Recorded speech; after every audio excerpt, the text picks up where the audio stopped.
السلام علیکم۔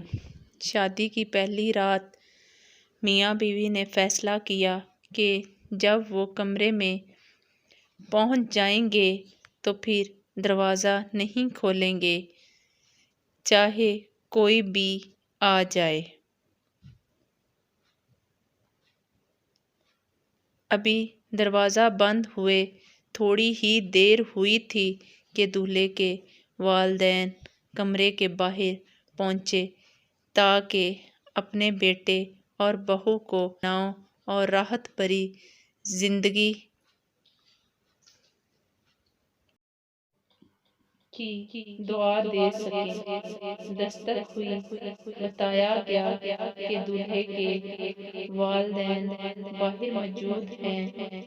دولہا دلہن نے ایک دوسرے کی طرف دیکھا، باوجود اس کے کہ دولہا دروازہ کھولنا چاہتا تھا، اس نے اپنے فیصلے کو مد نظر رکھا اور دروازہ نہیں کھولا۔ والدین ناکام واپس لوٹ گئے۔ ابھی کچھ دیر ہی گزری تھی کہ دلہن کے والدین بھی دولہے کے گھر جا پہنچے تاکہ اپنی بیٹی اور داماد کو اپنی نیک خواہشات پہنچا سکیں اور انہیں سکھی زندگی کی دعا دے سکیں۔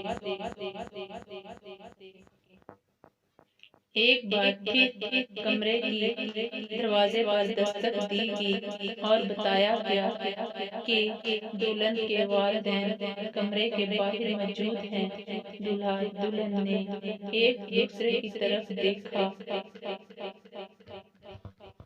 پھر اپنا فیصلہ ذہن میں تازہ کیا۔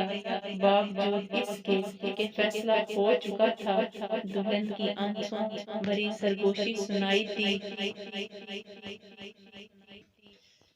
نہیں، میں اپنے والدین کے ساتھ ایسا نہیں کر سکتی، اور فوراً دروازہ کھول دیا۔ شوہر نے یہ سب دیکھا مگر دلہن کو کچھ نہ کہا، خاموش رہا۔ اس بات کو برسوں بیت گئے۔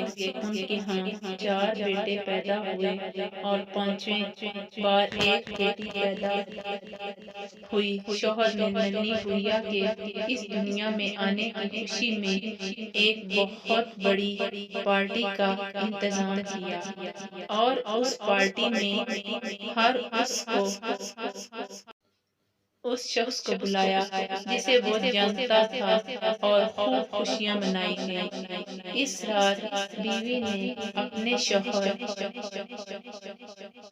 سے پوچھا کہ آخر کیا وجہ ہے کہ آپ نے اتنی بڑی پارٹی کا اہتمام کیا، جبکہ اس سے پہلے 4 بچوں کی پیدائش پر ہم نے یہ سب کچھ نہیں کیا۔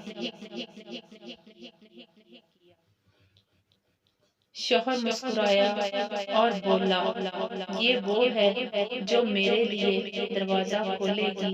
بیٹیاں ہمیشہ قیمتی ہوتی